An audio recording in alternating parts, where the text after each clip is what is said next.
Oh, yeah, it's not.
pass one of those down, I'll just welcome everybody.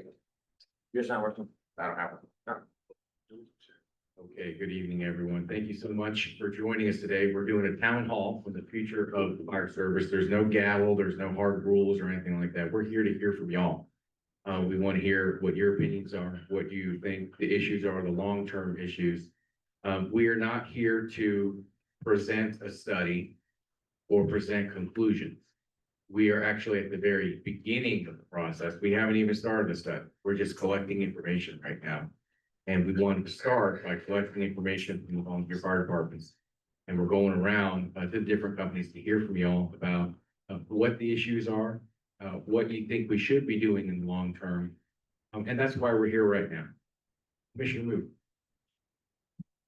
One of the big things we want to do differently with this over the one that was done with EMS, the one with EMS, the volunteer fire companies had no input in, and it was just kind of handed down to us at the end. This is what was done, this is what was said, and kind of here you go.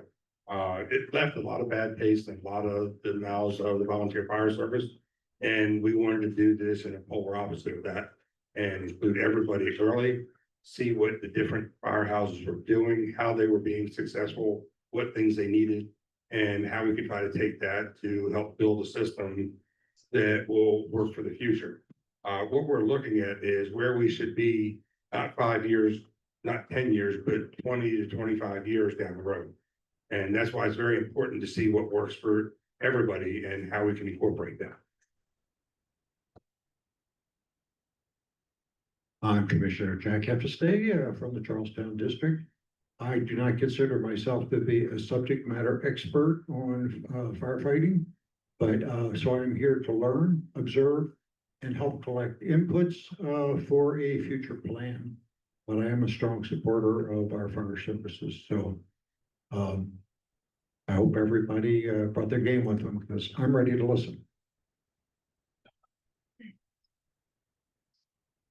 Thank you, and I forgot to introduce myself. I live 2 blocks away from here, so I know everybody here already, but I'm Pasha, I'm the county commissioner. Yes, Steve Stolper, County Commissioner. I'd like to give you all a bit of a history, a little background on why we're here. A year ago, we were talking about a levy with the fire departments. And at that time, the county commission decided to do a study to understand the needs of the fire departments. Whenever we're talking about using taxpayer money to supplement anything, we need to make sure that we're using it for the right thing. We're not duplicating items, and we're spending the money where it needs to go to. So that's the purpose of the study. So we will know how and to spend the money if we pass a levy or which direction we go. A little history on the county commission. I'm the only commissioner that was on the commissions since 2020, the oldest serving commissioner, excuse me. I was part of the transition with the ambulances. Commissioner Machi and I were the only 2 on the commission when we voted to do the study. We do have 3 brand new commissioners that was not familiar with the study that was ordered, nor the transition. So just a little background and just to let you know why we're here, because if we're going to move, if the intent is to move a levy forward, a fire levy forward, we need to make sure we're spending tax dollars properly. I'll turn it over to Mr. Higg. Hello, we appreciate the opportunity to have this discussion. So thanks to the commission for sponsoring this and moving it forward. We were all online last night and listened to the citizens podcast or whatever you want to call it, Zoom call. A lot of things that we agree with them on. So I just appreciate the opportunity to speak out. Again, I'm the president here. I'll give it to Ronnie, who's our chief. Good evening, I'm Ronnie Schutz, the fire chief here at Friendship Fire Company. Along with Chris, we want to try to give some insight to the commission and to the public, where we anticipate the fire department going 20 years from now and so on. But we'd like to get a little bit into the weeds, if we could tonight, about in the next 3 to 5 years instead of 20 years down the road. So we got some ideas in our head, so we'll put them out there when we get ready here. Chief, you want to start us off by tell us where you think, how you think things are going overall? It's Well, luckily, I got to work with the JCSA, for a couple of years, so, my personal opinion, it's working okay. It's a temporary, very, really good, Band-Aid to supplement fire. I know we take away from the EMS side whenever there's a fire in the county.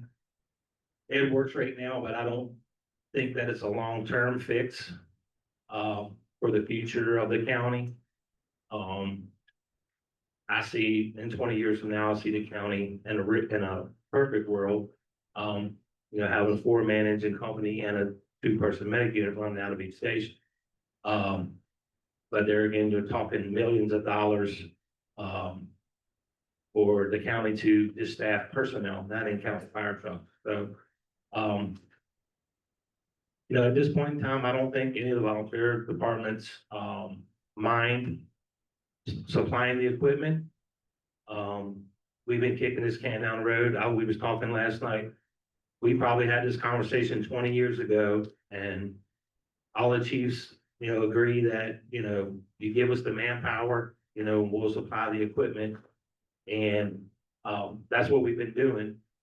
But on the flip side of that, we've been, talking with previous commissions, not this one, about getting the staffing. And here we are 20 years later, and we're a lot better, but we're not where we need to be, I think, as far as the county, today, where we need to be.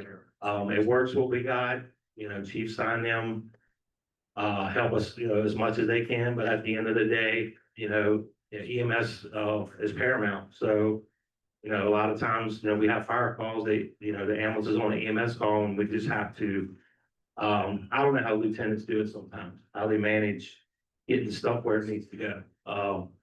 So I know it's a nightmare for Chief Sign, trying to, keep everybody happy as far as fire sides. So it's all about money, and, the county's just gonna have to figure out a way, to help us out, moving forward. Well, it's certainly not gonna be easy, but I guess the good news is we're not the only ones in America facing this problem. In fact, there's counties all around us who have faced it 10 years ago, 20 years ago, currently facing it, et cetera. That's one of the reasons we want to hire a consultant, Mr. Knight, at the end of the table here, to take a look at what other plans have been executed, whether they were successful or not, what would fit our county. And the best way to start out that study is to gather input from everybody. Mr. Knight, could you tell us what you're working on and where you are in the stage of the process of gathering input? Yes, sir. Thank you. So where we're at in the process right now is we're gathering all of the quantitative data from the background, from all your response data, your station locations, all of that. We're working on that in the background. And then this trip, we're starting the stakeholder input groups like tonight and last night that you saw. So that we can, get some insight from you as a local experts on what you think are the good ideas, which are biggest challenge points. If you had any top drawer ideas that have been sitting there for 20 years, Chief, bring them out and let's get them back on the table so we can test the theories and see if it's a palatable option. So that's kind of where we are in the process. We'll come back once we have more to talk about. I kind of refer to them as chess pieces on the board. That'll probably be about 60 days or so.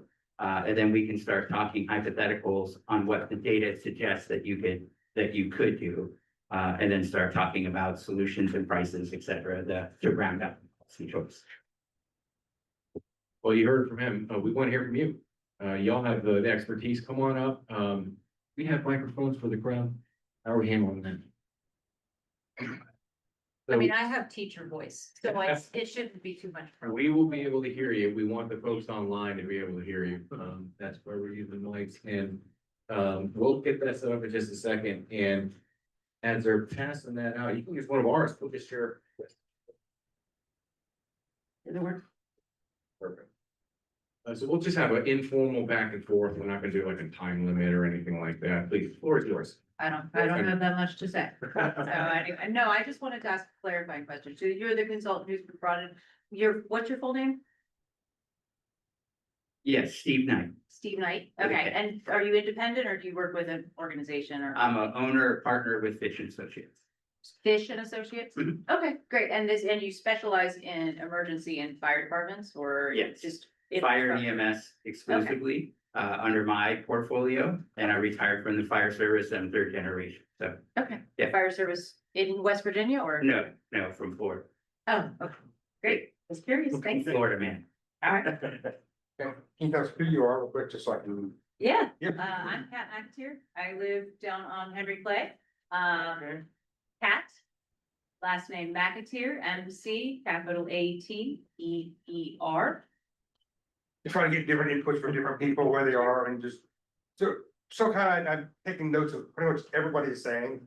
Just so I can go back at the end and just kind of summarize all of it from citizens, fire service, EMS, kind of where everybody is, so we can kind of get a wrap around everything. Yeah, I mostly, so as an educator, not the only one here, right? Shout out.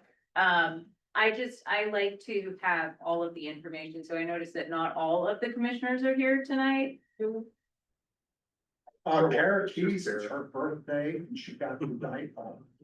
That's, But I I'm sure I she will totally dial understand. in later and look at the video. okay, no, I just wanted to make sure that I knew who all the folks were at the table and I'm not misunderstanding anything. This is a world that I don't know much about, so I'm just asking clarifying questions. Anybody else? Microphone, karaoke. Yeah, pass it around. That's how we did it last time. You got it right there. All right. Hey, how you guys doing? For your notes, it's Roger Fessenden. I can spell it for you if you want. Okay, ROGER FESSENDEN. And most of you saw me. Am I, did I cut out? Okay, sorry. Most of you saw me just the other day, Monday morning. And I came in, I think, a little bit late here, but just wanted to say already, I appreciate the sentiment from you guys. It sounds like you're already taking it seriously. Hiring somebody to collect this data, I think is a good step, data-driven decision making, you can't really argue with that. And I also would mention that I appreciate, I missed the introductions, but it looks like it's Chief there. I appreciate what he was saying too, ultimately that's what I think all of us would want to see is at least 4-person on an engine, on a truck, on a squad, whatever you may have, heavy apparatus wise, and then obviously too for the ambos, transport units, mag units, whatever the case is you have here, so. Already just over the course of a couple of days, I'm happy with the response that I'm seeing just from you guys already. So I hope you continue in that direction. It is a very serious topic. As you noted, this is an issue with fire departments across the entire nation. Is running into, just realizing now that the system in place for years and years is no longer cutting it as the demand on service is increasing exponentially as you're seeing with the residences in Jefferson County increasing and things like that. So it's definitely something that to take serious.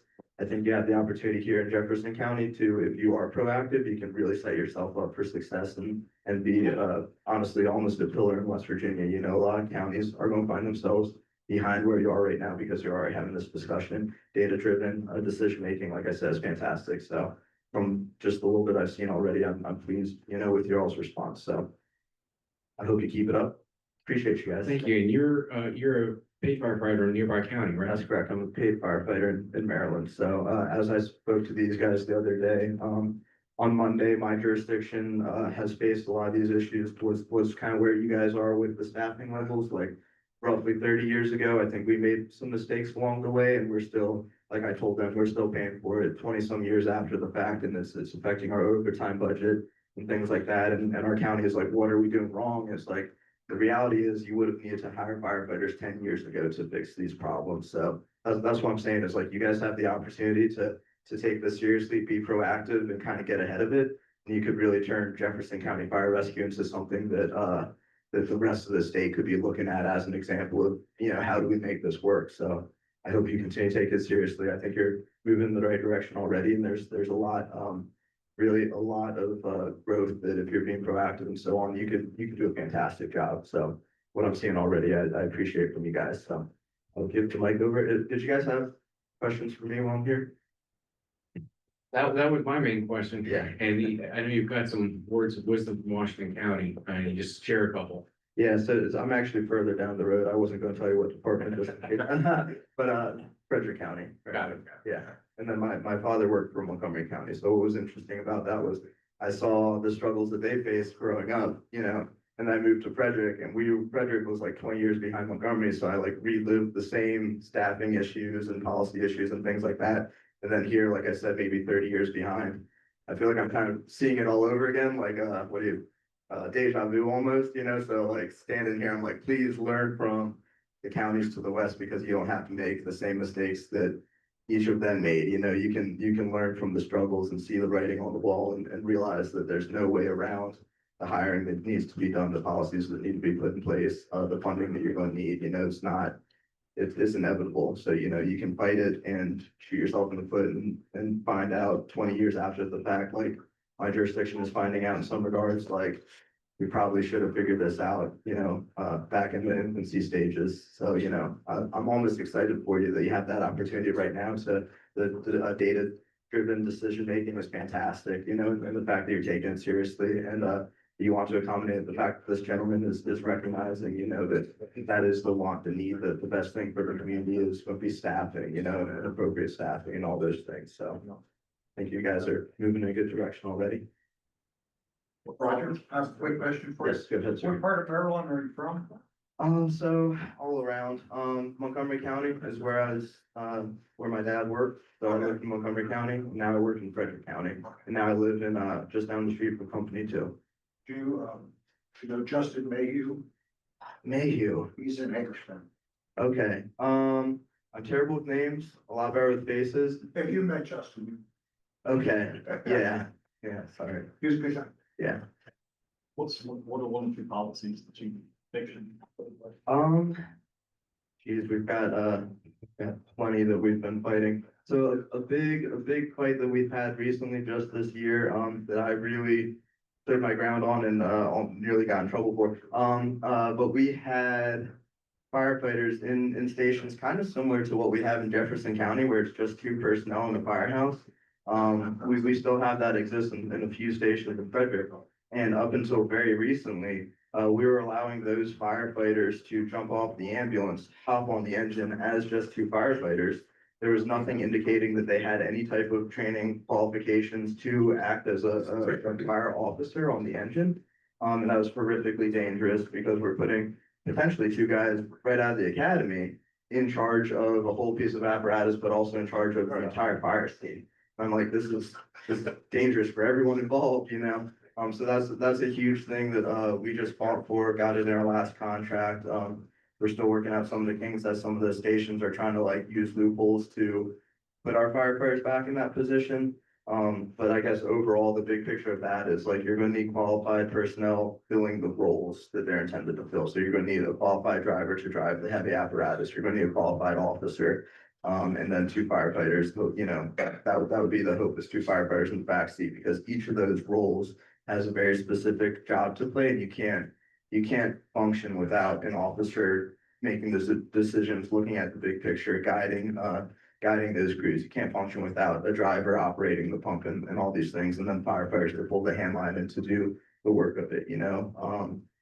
And I think that's something that a lot of times people, especially not involved in the fire department, go, well, why do you need so many people? You know, like, why don't we just throw? Once upon a time, I heard one of our county council members suggested cutting down on spending by having only 1 responder on an AMBO. It's like, obviously, that doesn't make sense. I can't drive, get out, load up the patient, take care of the patient, and then who's with the patient while I'm driving to the hospital, you know? So it's easy sometimes for people without fire department experience to not understand the roles that are being filled and that need to be filled and are crucial and are make or break to that service.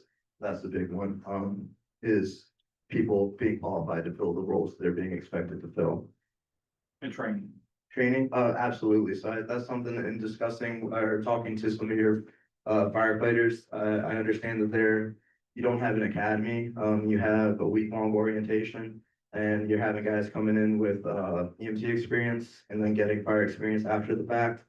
I understand having a training academy and a training staff and all of that is a huge financial burden. You have to have the facility to do it and things like that. I'm not insisting that you figure that out today or, but that's gonna be an expense down the road that you're really gonna want because you're going to want to be able to ensure that your guys on the apparatus in the station responding to the calls have a standard level of training across the board. So if something happens, or even when something doesn't happen and everything goes perfectly right, you can point to and say, hey, these are the qualifications that this guy has, and we gave it to him and we know he has it, so like those standards, those training, things like that. Like I said, I can certainly appreciate that doesn't happen overnight, but that's something to budget for in the future and keep in mind that like, you guys are going to be, you're going to want to be the ones training your people for the sake of consistency and standards and things like that. You guys have any more And tonight's the night where we're talking about ideas for 10, 20 years down the Yeah. road. We don't have to limit ourselves to just the immediate problem. So talking about an academy is Yeah. perfectly appropriate. Yeah, and an academy is something that you're definitely gonna want. The staffing for every piece of apparatus, if we really want to get crazy, we'll start talking about hard staffing every piece of apparatus. So what I mean by that is you might have a fire engine, a fire truck, and a fire squad, and ambulance in one building. And again, this is gonna take a lot of staffing, you know what I mean? We're talking about 4 people for each piece of heavy apparatus, and then the ambos with the 2 people and so on. But to provide the best service, you're going to want dedicated staffing to those pieces of apparatus. Something that we still run into is we'll cross staff between, say, a rescue squad and an engine, and the engine will get a call, and then that squad is sitting there in the station with nobody to take it out. So it's a resource that's not being properly utilized, because we don't have the staffing we're not hard staffing it. So when one piece gets a call, the other one effectively, I think, in this jurisdiction, you guys call it cross busy. I think you do it already with your elbows cross staffing. So. You have any other? I love talking, so somebody take the mic from me before I take it all night. Here you go. Thank you. Good evening. I have a question for, I forget your name, but for the pitch association. I'd like to know what type of information do you know about our volunteer system and our combined system as it stands today? As it stands tonight, not much. We're just launching the stakeholder input. So once we get all the data, once we go around with all of these meetings, and we've already asked all of the chiefs and presidents for some background information on departments like the apparatus, the personnel listing, the budgets, things like that. So I have some questions reference that exact, question there. So it says a list of the apparatus that includes the station assignment, location, capabilities, year purchase. Wouldn't the year of the apparatus be more important than the year that they bought it? Well, I mean, if there's a delay on the manufacture date for some reason, but we're But looking. I can buy a 1990 tonight and it would have a 2025 purchase date. I think it would be more important to Oh, I know see what you're saying. Yeah, that the truck is 30 years old versus I bought it yesterday. That makes right. sense. Absolutely. Yeah, absolutely. That's what we're looking for. What we really want to test is what's the life of the vehicle, when should be replaced, what's the capital plan for it, things like that. Okay. So, yeah, absolutely. List of all personnel that includes the first, last names, the ranks and qualifications. What's the purpose behind that? Well, defined, sometimes what we see in systems that are similar in this stage of their life cycle, you might find that, say, 20% or 15% of the volunteers are doing 80-90% of the level of effort. Or you might find some pinch points with a volunteer group where you may only have 1 or 2 drivers that are qualified to drive, but you've got a bunch of volunteers that can do other positions. So we're just trying to frame out, are you more robust with the qualifications and interchangeability, if you will, of personnel, or are you kind of pinch pointed? Yeah, we have 30 people, but we really only have 6 that participate, and I only have 1 driver, right? That's the everyday volunteer system here in this county. Right. Well, that's why we're asking this question, to try to understand it.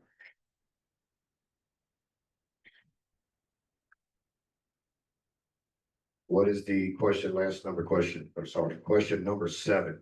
Any founding legal documents such as the enabling legislation, ordinances, and your bylaws? How's that affected into your study? Yeah, we're just testing to see what the structure is, right? Whether or not it's a pure 501c3, what your bylaws are, whether or not, it's a district. In a lot of places, there's distinctions between independent districts and government. So we're just asking a broad question of, what's the makeup, what's the setup of the organization? Okay, that's all I have. Yes, sir. My name is Matthew Minnick, captain here at Friendship. I'm not gonna sit here and beat a dead horse, but one thing I would like to see probably about 30 years is maybe the Cole County go in there with like one fleet maintenance program, where we have like one centralized fleet, where everybody would take their apparatus and help cut down costs. I don't know if you all understand how tiring it does to get sometimes have to drive to Washington County, or one shop in Hagerstown sucks, so you gotta go to their other one in Manassas. That kind of stuff adds up after a while, whether it's fire, JCSA. So I would like to be able to see if we can hire somebody that's actually one day emergency vehicle tech, that's actually able to work on fire trucks and ambulances and stuff consistently on everything, not have to send it somewhere else. That's about it. You like to run your mouth. It's got something to say.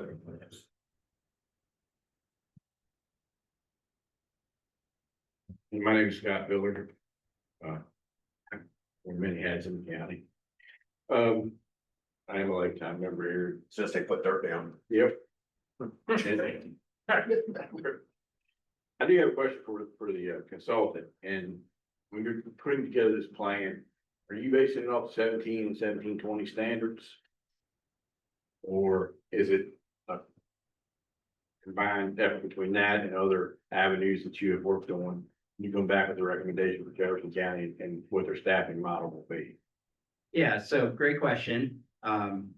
I'll repeat it if you don't mind, because your mic wasn't picking up great, but basically the question was whether or not we would anchor the recommendations on following NFPA 1720. Is that fair? 1710, 1720. Okay. It's gonna be a combination. Right, so for those that aren't familiar with those, 1710 is an NFPA standard for urban environments for fire departments on their operations. And 1720 is for volunteer accommodations, so just a little framework of that. So the answer to that is, yes, we use it as a guidepost to test what it would cost and what the level of resources would be to meet those standards. But we start the conversation with where are you at today?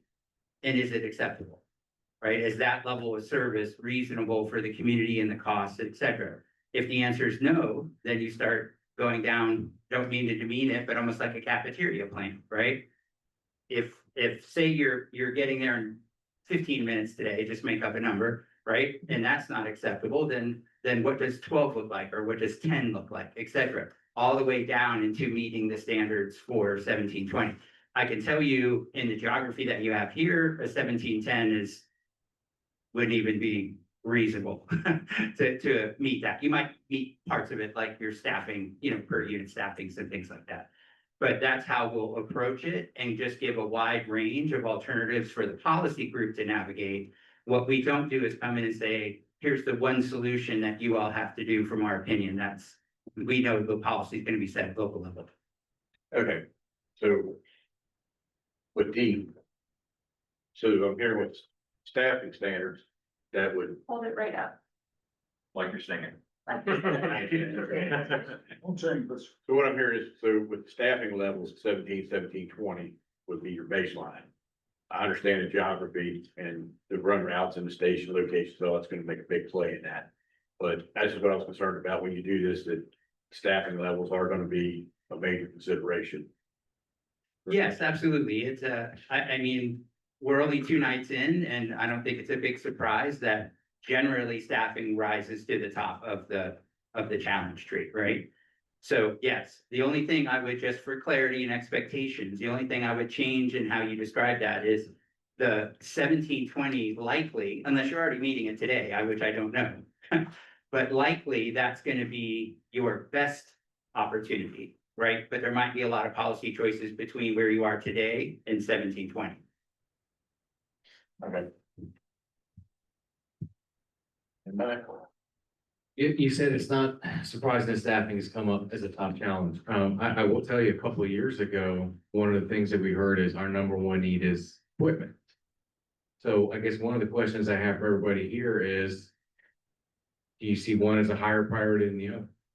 A similar question is that a comment was made a couple of days ago, hey, we have all the apparatus, all the equipment we need in the county already. And when I heard that, I thought, oh, wow, okay, I haven't heard that before, that's interesting, and I was wondering if this group had any thoughts on that comment. Would you agree with it, disagree with it? I would agree to that on behalf of Baker.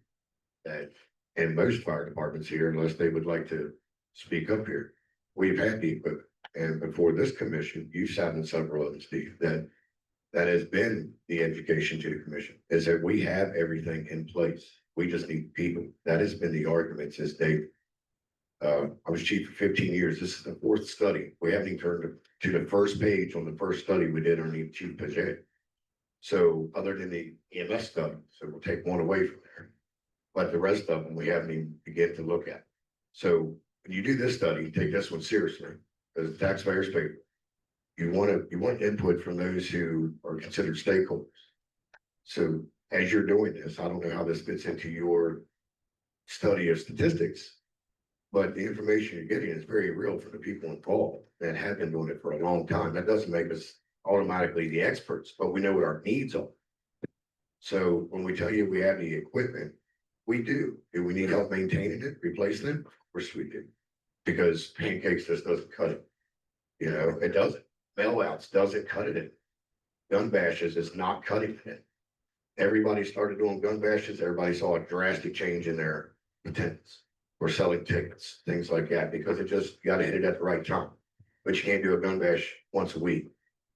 Right? So yeah, we need the people. That's what's important to the community. We need to be able to provide a service. This needs staffing, the pumpers need staffing. And then right now, we're taking one out of service to go to a fire call up the street. And we get a bigger fire. We just had one a couple weeks ago in Carneysville, 2 weeks ago, where we depleted all but one ambulance in the entire county because they were all filling seats on the fire truck. So that is our number one priority, should be staffing throughout the county. We have fire stations. We don't need to build more fire stations at the taxpayer's expense at all. We don't need ambulance stations at the taxpayer's expense. When that ambulance was on the mountain, no one ever complained that it was 30 seconds late, 28 seconds late.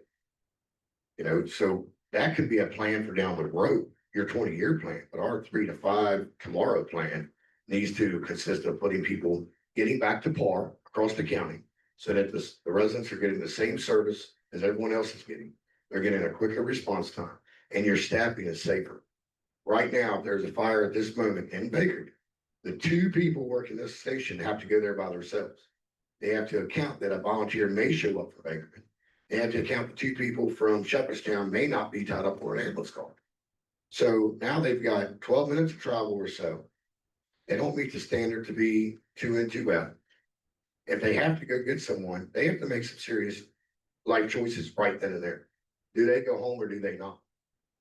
Right, and I say we as a whole here has created this mess, and it does truly need to be looked at and be fixed. So if we're going to have these dialogues, please take these comments seriously. You know yourself, Chief.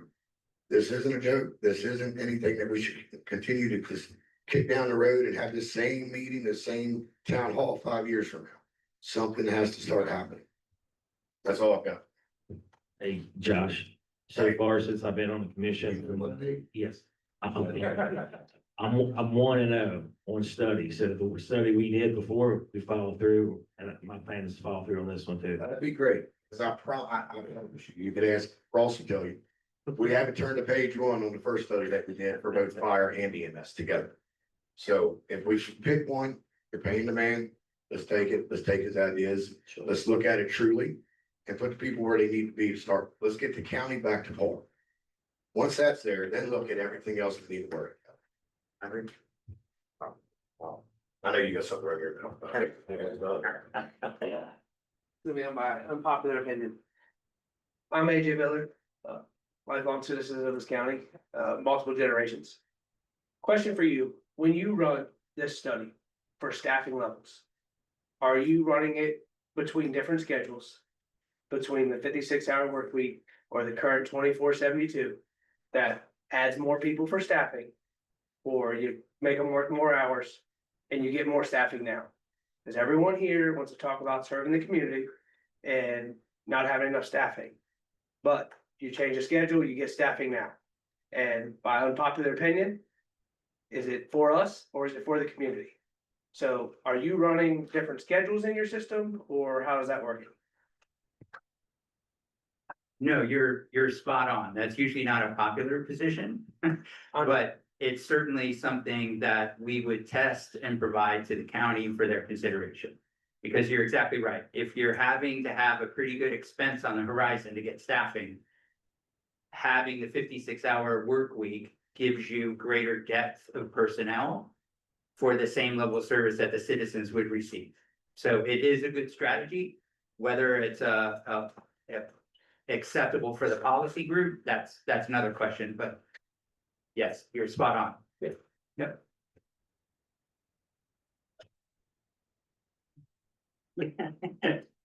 Well, man, I can keep talking. Actually, while you guys are adjusting back there, I just wanted to go back to Josh. Two things that I want to agree with him on. Maybe even just add a comment. So on the fact that you talked about, we have the equipment. We do, and I agree with that. I just want to caution everybody that if we start tomorrow, we have the equipment, we need to factor in a depreciation factor because equipment needs to be replaced. We're finding that out with ambulances and you guys know that, so we can talk more about that later. The other thing that I wanted to talk about too is that, you know, we do believe that this is more of a 3 to 5 year at maximum before something happens in the positive. And we're all smart enough here to know that we can't make all this happen tomorrow. So the goal of 20 years and, you know, what we're going to maximize with this is reasonable. We're glad to, you know, be able to have these conversations, but I do want to make it clear that we, the fire departments here in the county, are all on the page that, you know, this is an immediate need. Action that needs to be taken now, not 20 years down the road. Quick question. Talk to me about depreciation. Is this 10 years? Like how long of life do you get? Is it miles? Is it years? Yeah, I mean, sorry. Questions about Take depreciation. care of that for us. Fire trucks usually have a 20-year shelf life. So usually after 20 years, now I know in other parts of West Virginia, they're still running 1974 cab over fire truck. But to be compliant, I know we're not an NFPA state, but whenever we do something, it's always NFPA. You know, we have to set up our trucks. Says State Fire Marshal's code, but State Fire Marshal's code is copy and paste NFPA.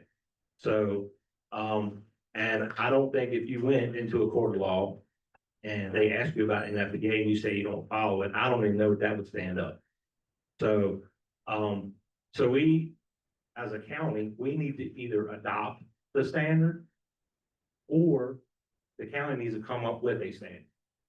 So, you know, I guess I have to fight for the Fire and Rescue Association. I don't know, but, you know, we don't have, you know, a dialogue to go by. I mean, what is going on, what NFPA says we should. So, ambulances, I'm not sure. I don't know if Chief Stein has any on that. I mean, I think you can run those things, but they just don't run anywhere. We're trying to run a 10-year cycle in ours. But, you know, an engine, you know, it's got a 20-year shelf life, and if you replace it, you know, now they're $1 million. So, you know, we just got this truck back in 19, the 720,000, this newer truck we got. So, you know, luckily we'll have it paid off, I think, in 27. And once we get that done, you know, we've decided that we're gonna refurb our rescue engine, which is a 2001. So you're looking at 300,000 to 400,000 just to refurb that instead of spending another. It would cost us another $1 million to get a truck like that, probably more. And it's already 24 years old. And it's already 24 years old. Yeah. Yeah, not to be, not to turn this into, politics or anything, but, you know, the two big manufacturers are running a long, long way behind when you make an order. So, you know, I don't want to get into the details about that, but it was just testifying in front of Congress about how long it takes you to get what you're ordering. So we have to factor all of that in as well. So you gotta start 3 to 5, you know, years down the road to be able to get something drawn up, made up in the order line, on the assembly line. So, you know, it's not an easy process. It's not like going to buy your pickup truck. I just realized I was the one with the mic in my hand. I would just echo everything this young man said in terms of staffing being the priority. I was always taught, like I said, growing up in the firehouse, that you ask for the staff and you fight for the staffing, and everything else kind of follows. There's certainly a need to implement a plan for replacing apparatus. Right now, my understanding is all the heavy apparatus is owned by the corporations, and it's excellent that they're, willing to share that with the county and let that be utilized, but the county will at some point want to implement a plan to buy engines, trucks, squads, whatever the case, and they're certainly not cheap. And then, once you've, started that plan, look at a plan to, how many do we replace every couple of years, so that way we're not trying to replace a whole fleet, this year, but if we buy 2 engines this year and 2 engines next year, whatever the case, as they're aging out, you're dispersing that cost over a range of a handful of years, as opposed to when an engine or whatever, a heavy piece of apparatus goes out, you're like, oh, we didn't have a plan for this. Oh my God, this is, $500,000, whatever it may be. But yeah, I did want to just echo the staffing is, I would put that as a priority. I'd always put that as a priority is, getting the people in the door, getting them trained, getting them qualified as the people responding to the calls as they're coming in, so. I'd just say that's the priority.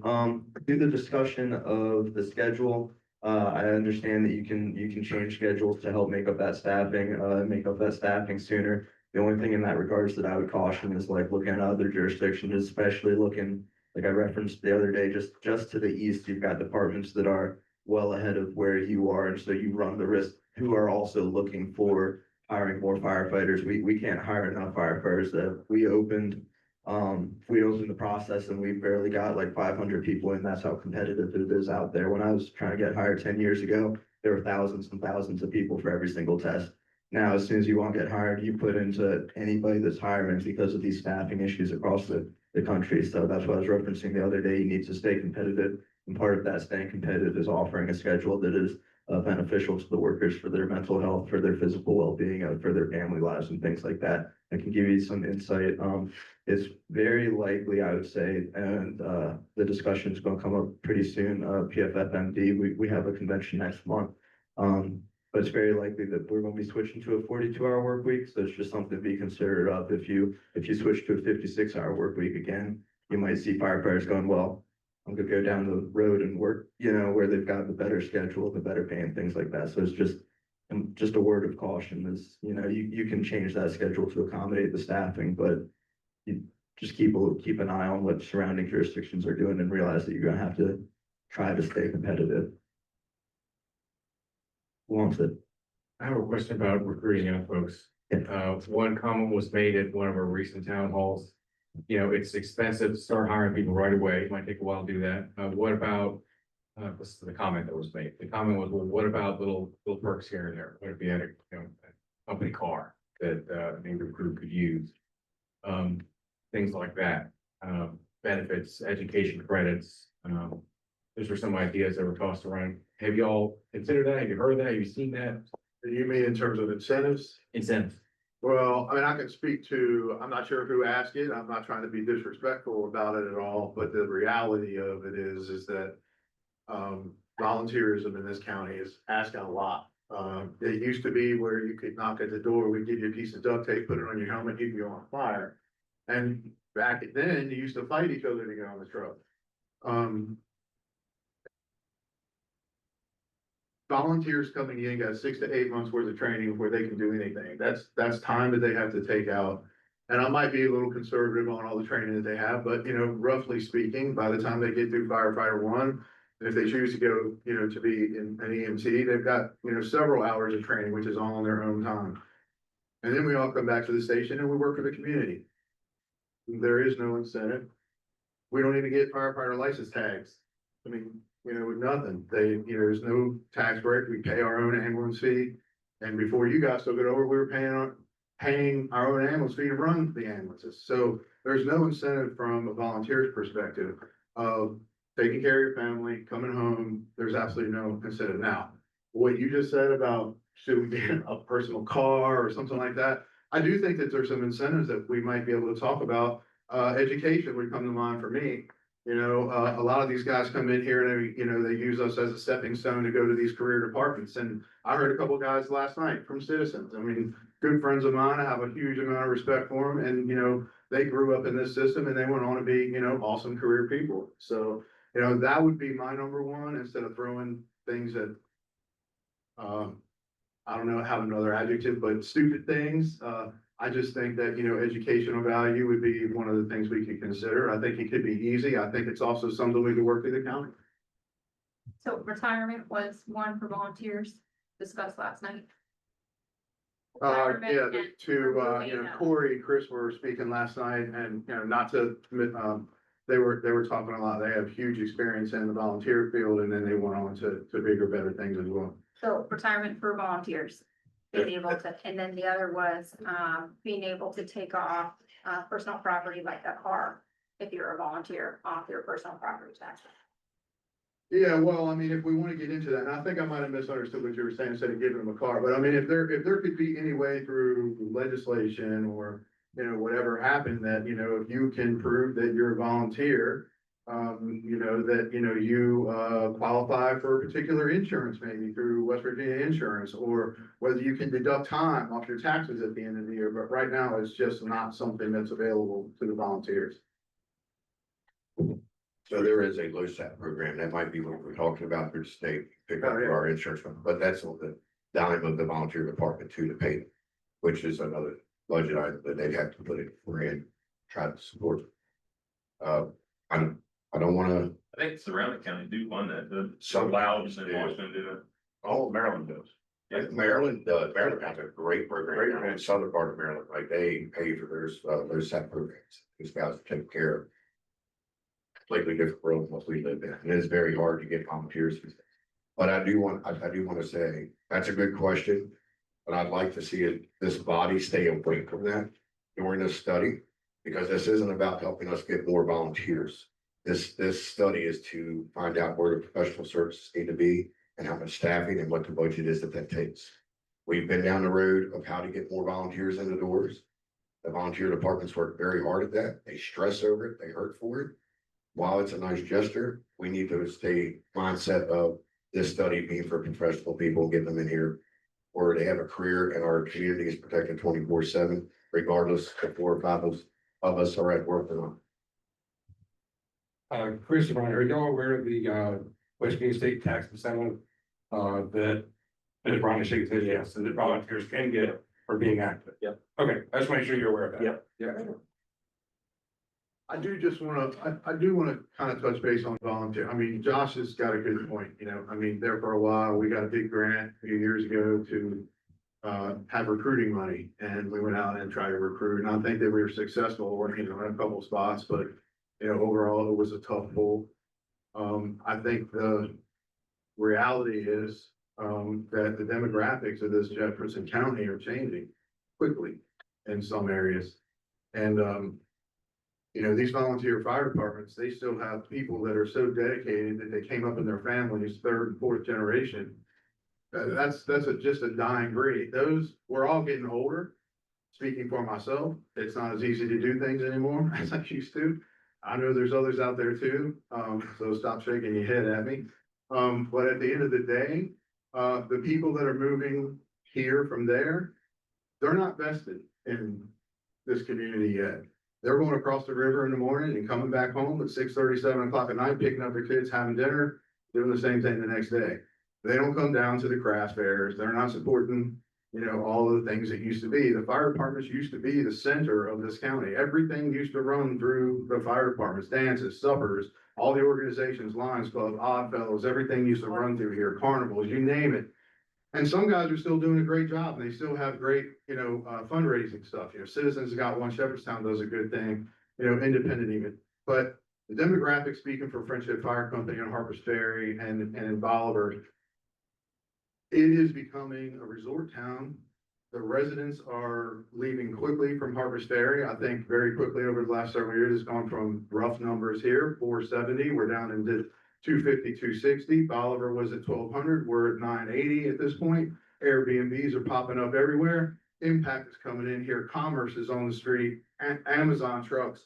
everything. Our infrastructure can't handle it. The fire departments can no longer handle it, and we are struggling to keep up. The point here is that it's not feasible to expect recruiting in the communities that we have, and that people are not knocking on our doors to come be a volunteer anymore. It just isn't, and that's the reality of it.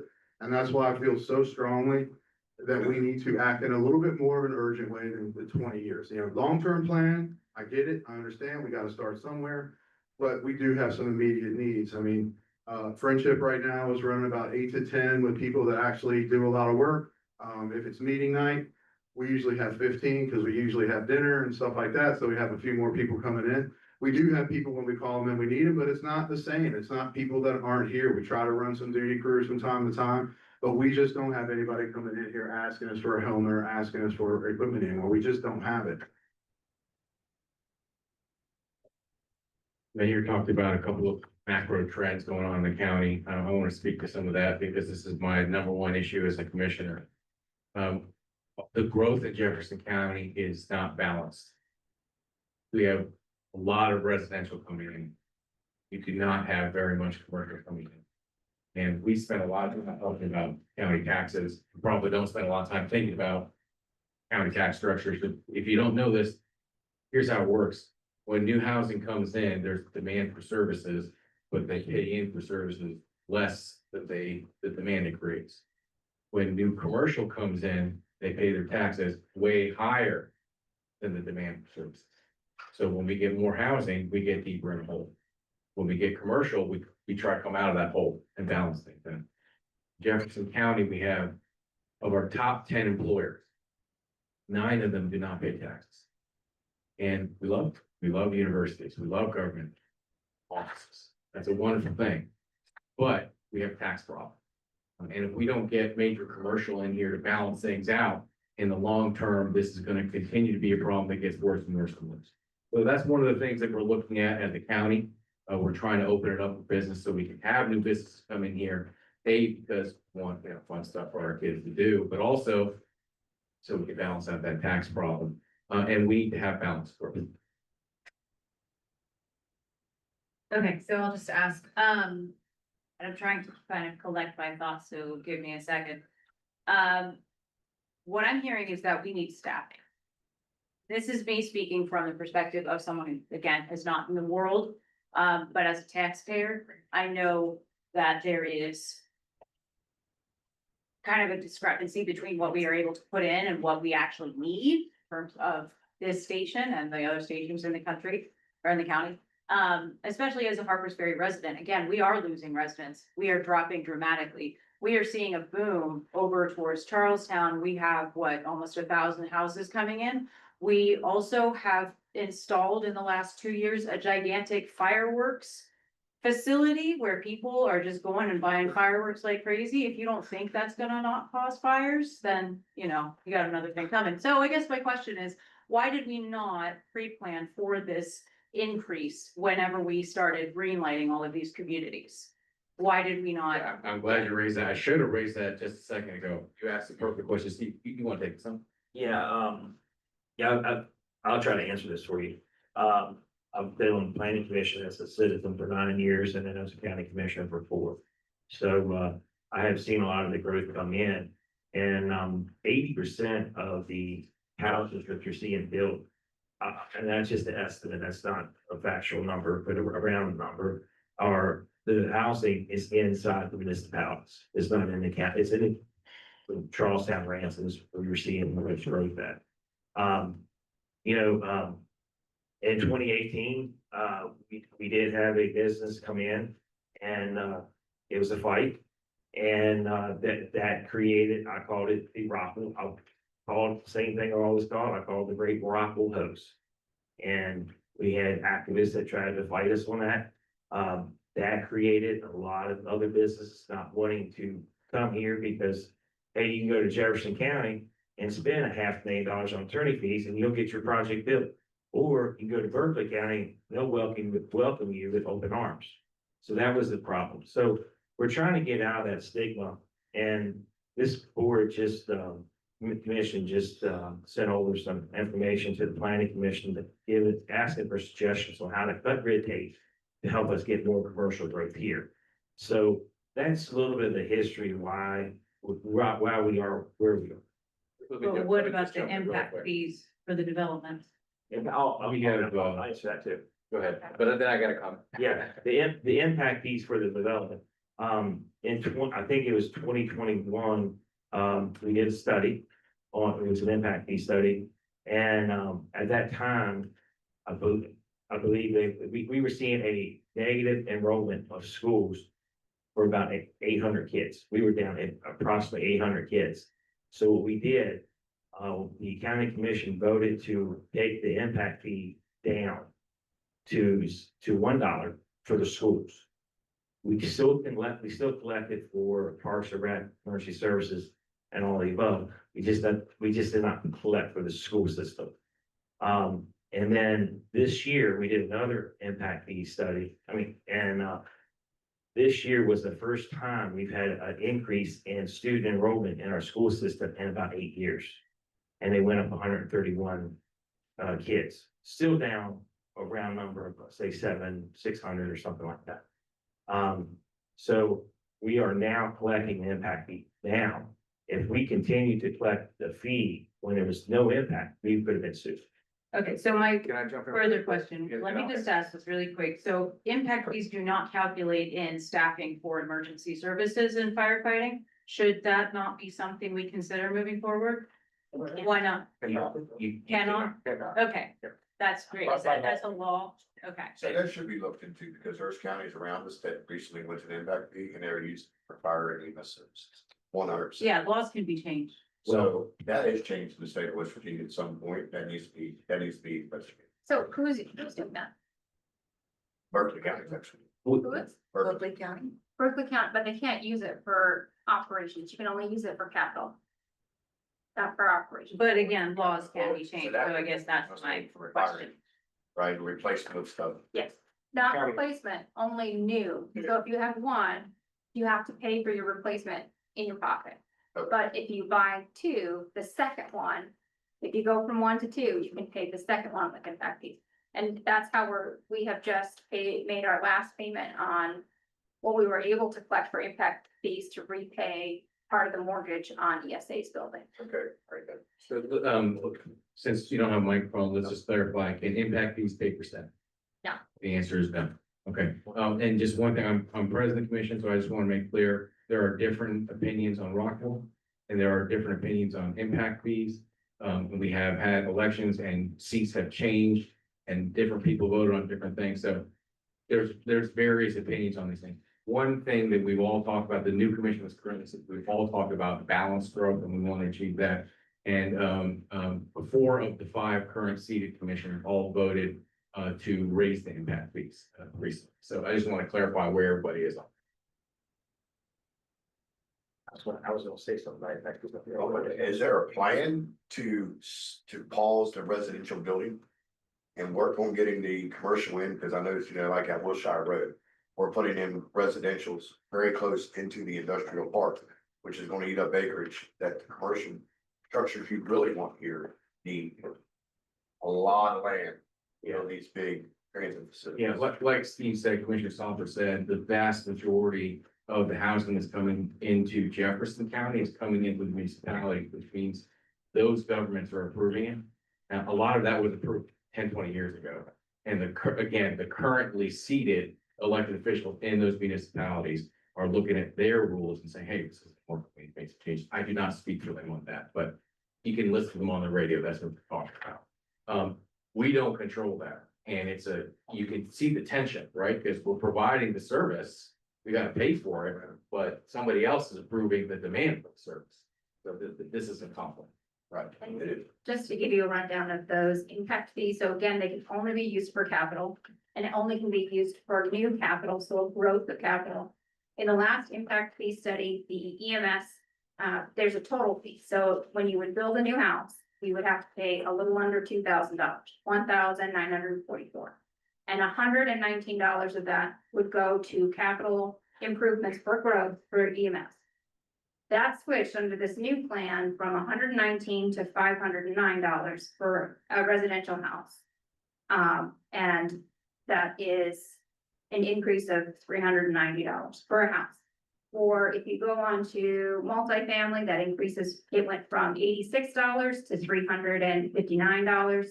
And you can see all of these were part of a plan. That plan was to build the first public safety center in Carneysville.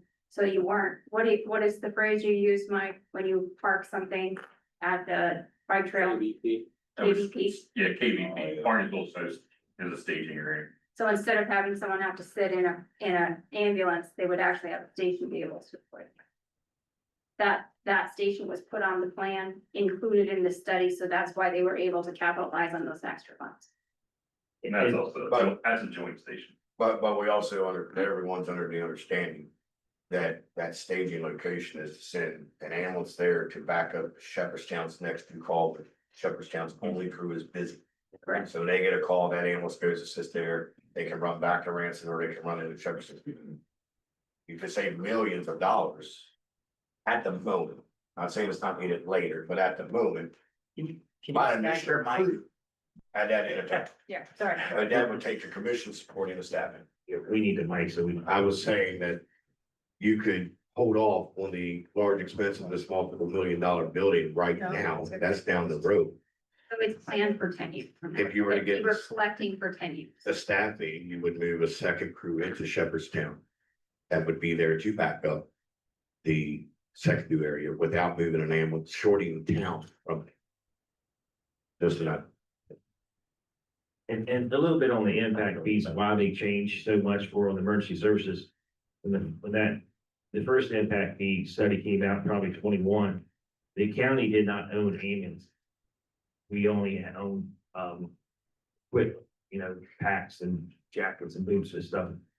So now that the county owns the ambulances, we were able to collect a higher impact fee to cover that.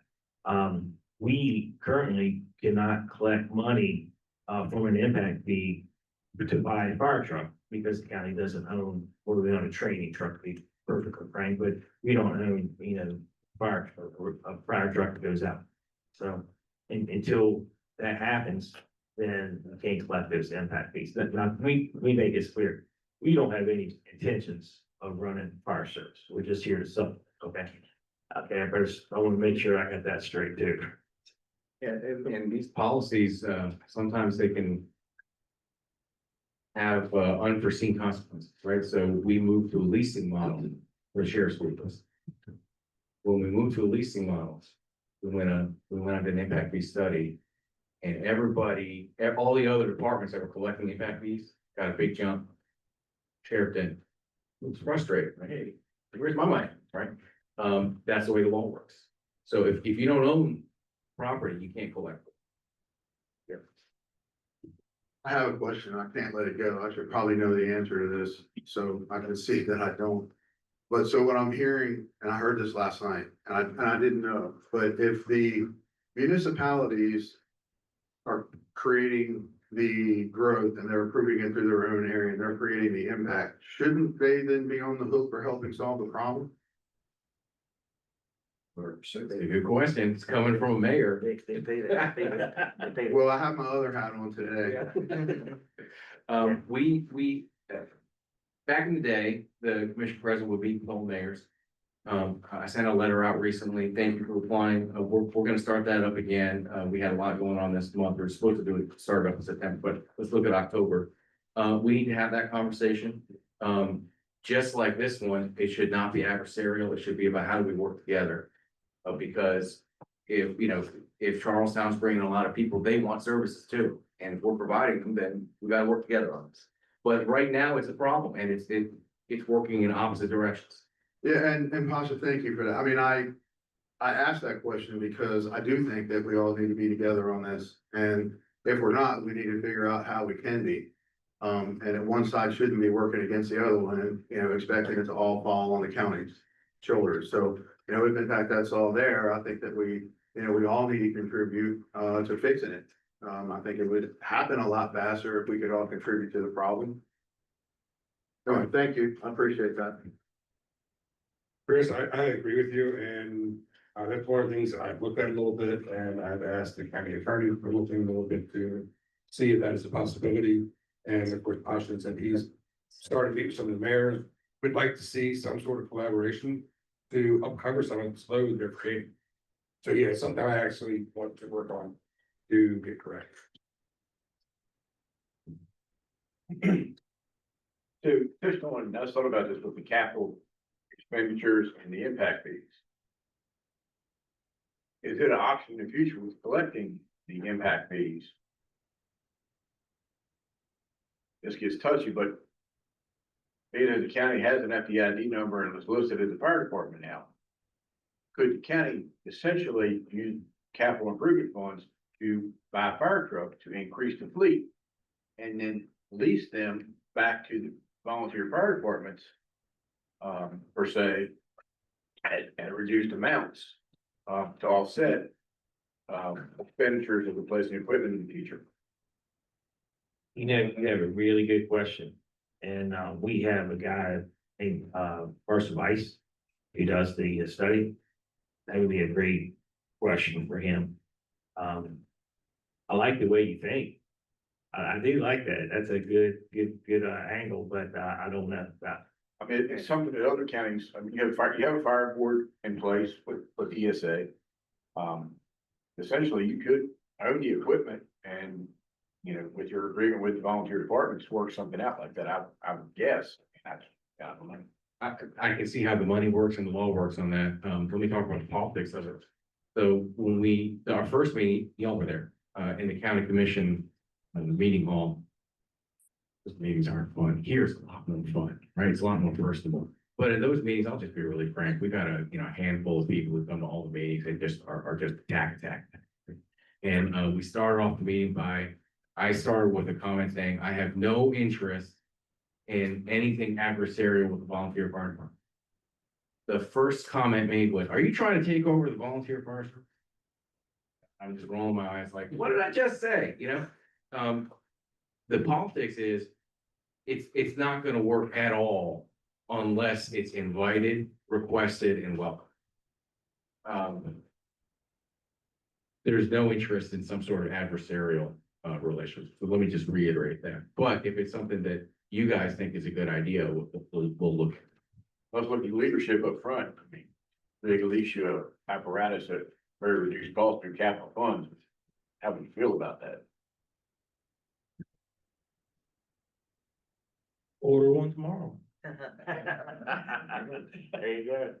I mean, I think it's a great idea. It would take the, I guess, the $1 million burden off of us and putting it on, unfortunately, the county, but I don't know how that would work. I mean, will we pay a yearly fee or how it work? I mean, because you're still gonna own the truck. We're just leasing on this stuff. The payment would have It's a to be slippery right. slope, I think, but I think it would work. I'd have to ask that guy. That's why we brought him here. You got perfect. I mean, So in your study, is it going to recommend how they move forward as a actual fire board, collecting a fee, things like that? Will that be introduced to them? So that these burdens are lifted off volunteers' budgets, but also not a complete burden on their annual budget? Yes and no. So we'll work out what the costs are and we'll plant some seeds on some strategies we've seen on how you can get there. But really getting that over the finish line on where you're gonna generate the revenue, that's largely gonna be a local policy choice. But you make those suggestions. Yeah, we'll kind of frame it out high level and talk about it. I was thinking the same thing, that, there's probably a potential that if the county owned the equipment, that they could, rework some of those figures.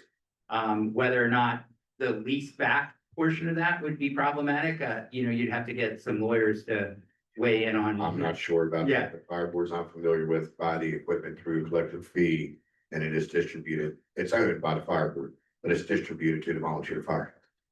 Right.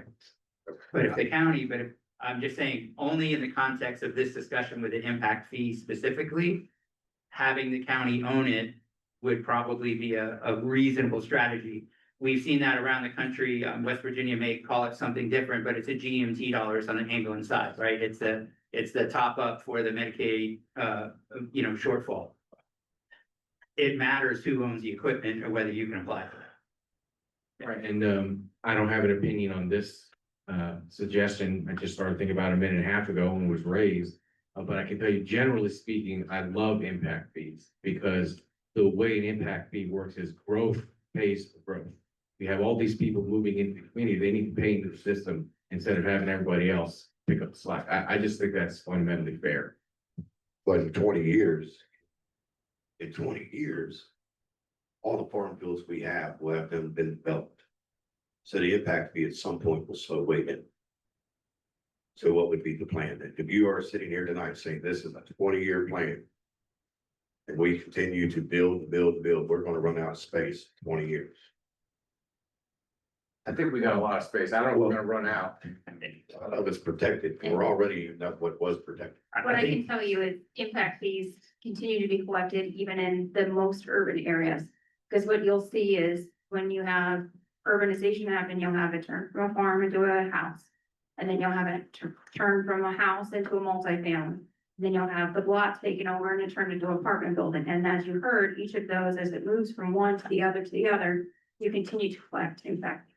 So if, some area in Carneysville turns into an apartment building in the future, then each of those units is gonna switch and pay that $100 and some for that. And I'm only referring to our 20-year plan, right? Not the next 5 years. I know.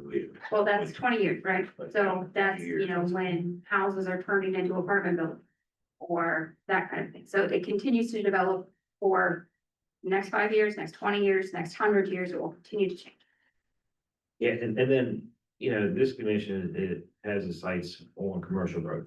And if we can attract some commercial growth here, that's gonna be around for 20, 30, 40, 50 years.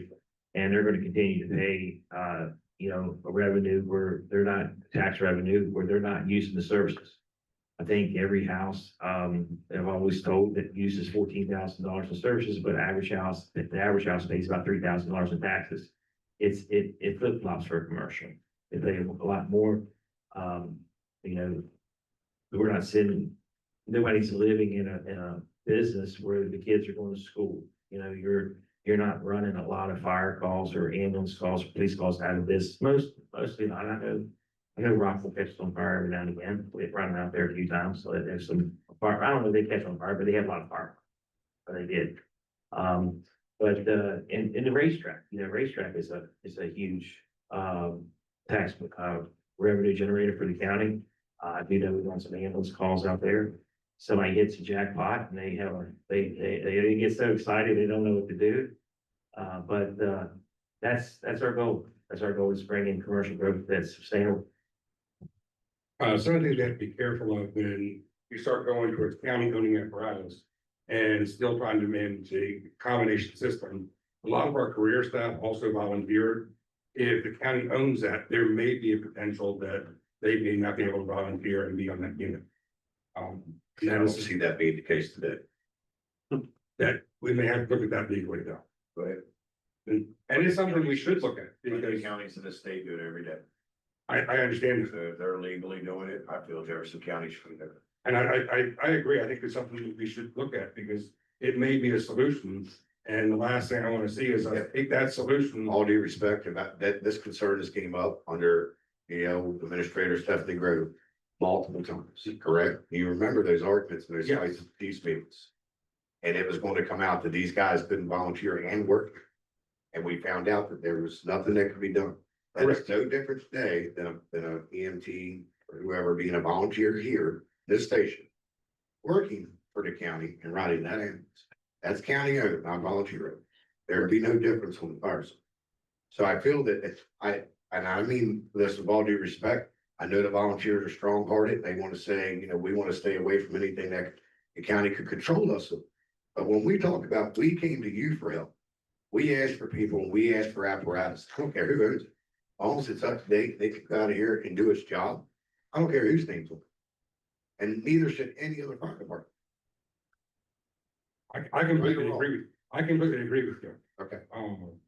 And I completely agree with you. I just need to make sure legally we're But I do agree with your. I would check in on that right now while you're there, because that concern should happen when this happens. Not now that we're talking fireside. I do not disagree with you. I completely agree with you.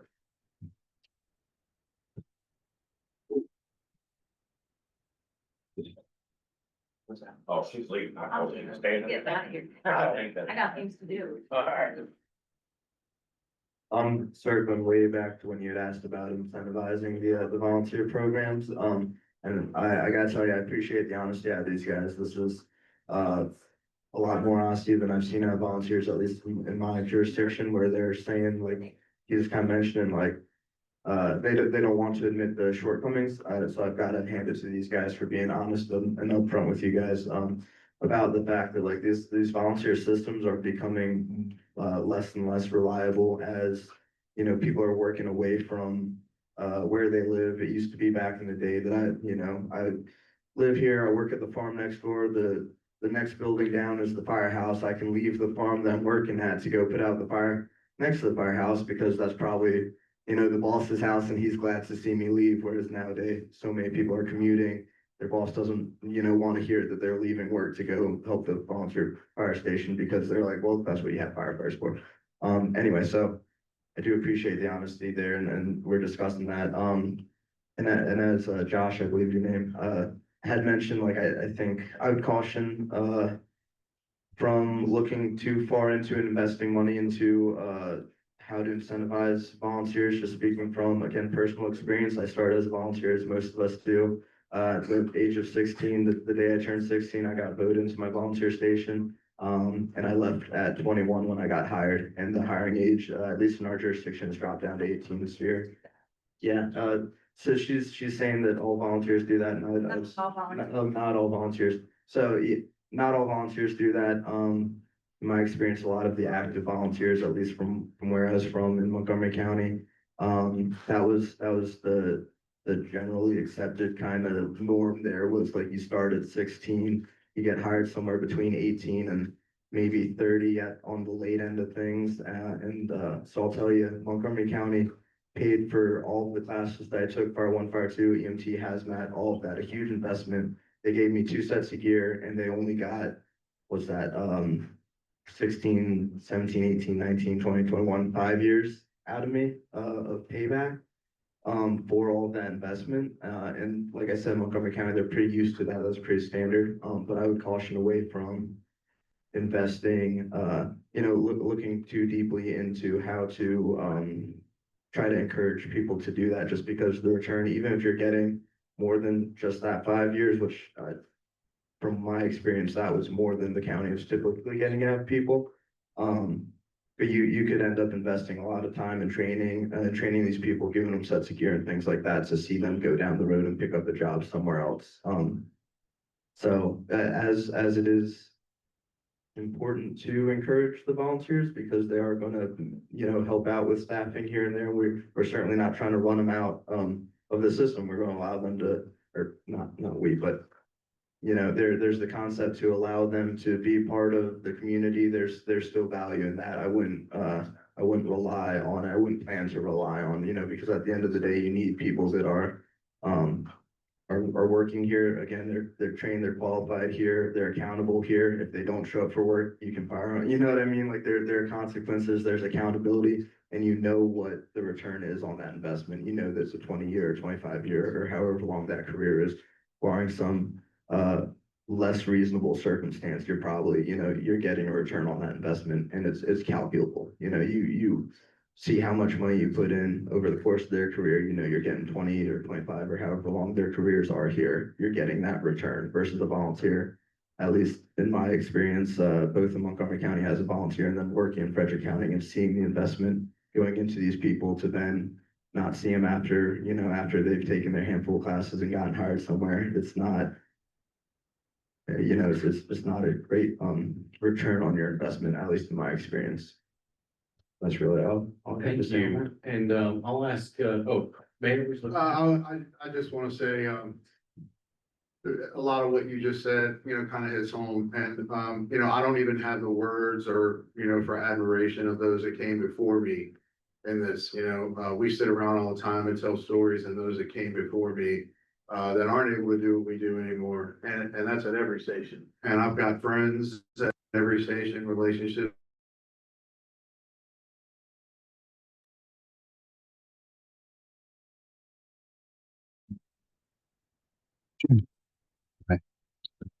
Second.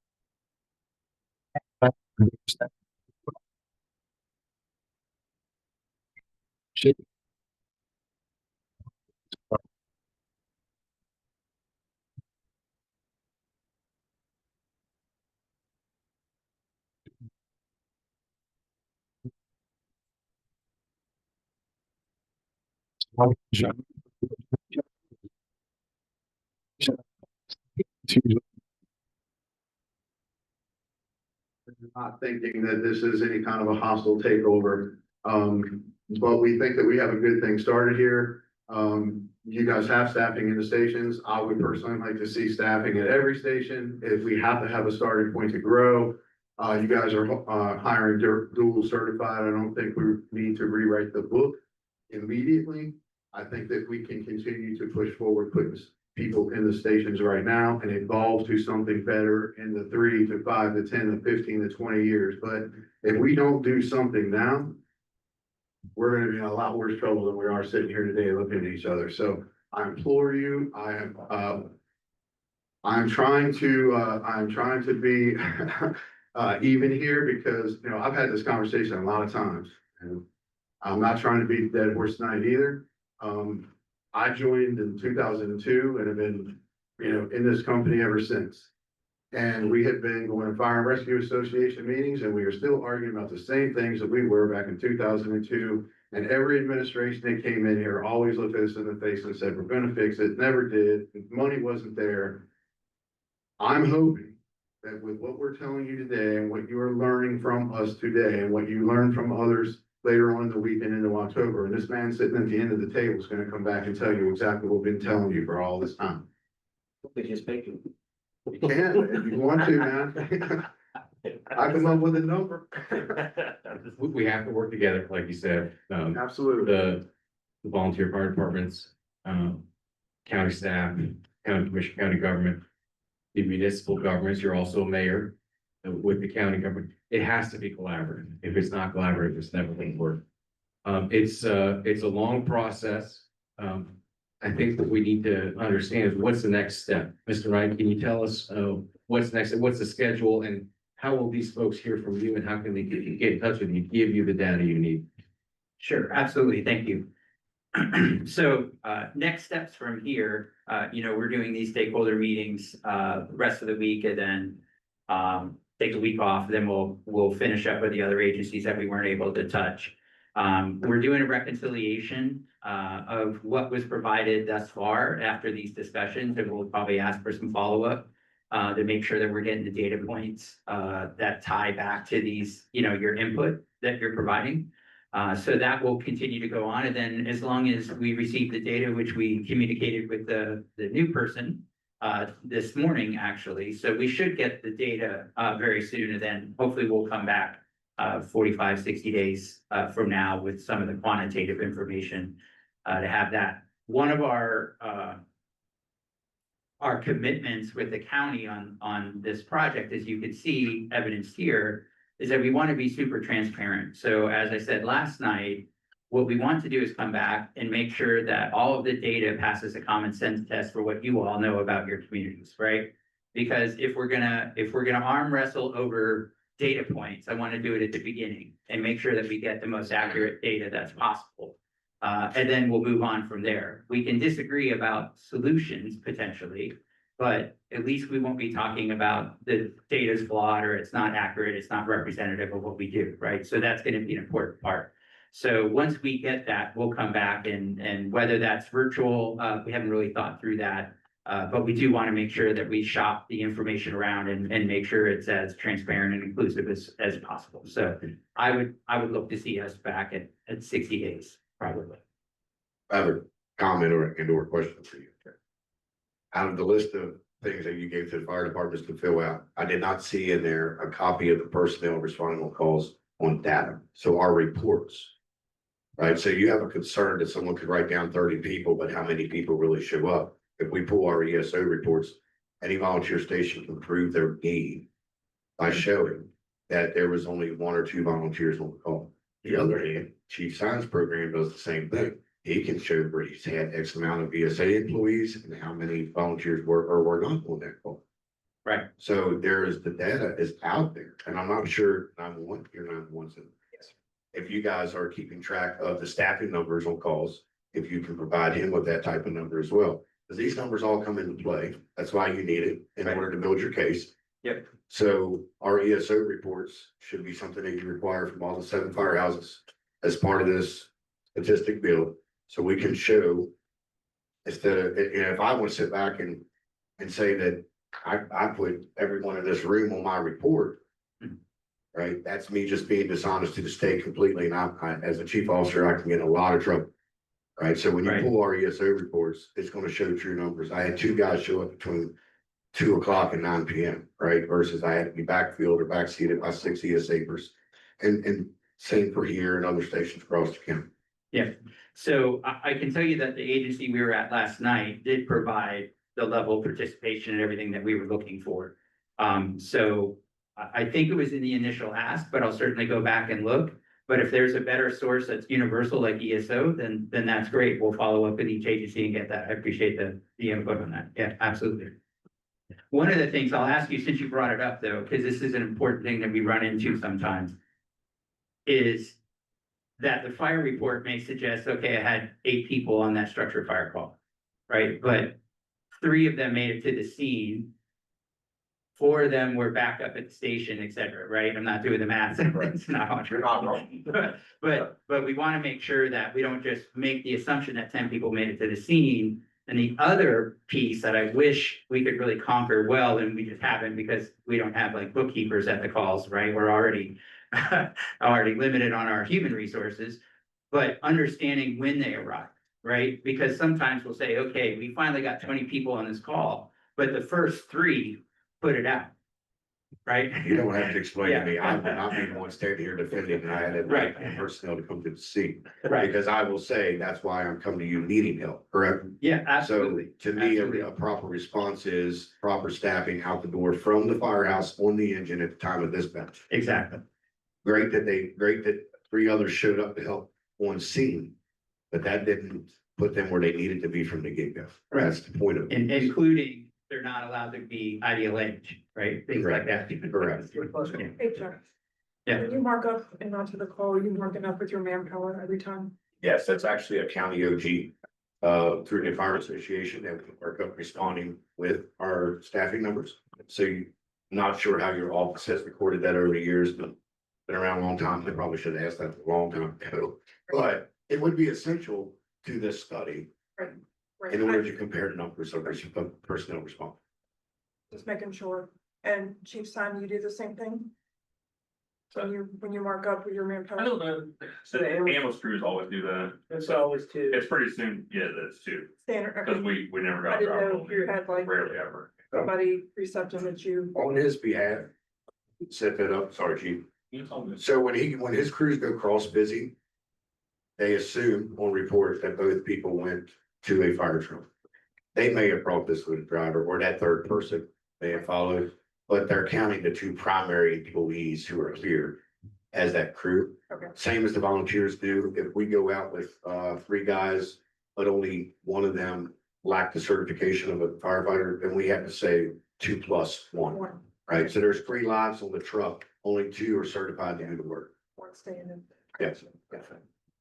Thank you. Chief, thanks for hosting us tonight. Any closing comments? No, Chris stole my thunder. Okay. Mr. Mayor. He always does. Yeah, my closing comments would be really thank you.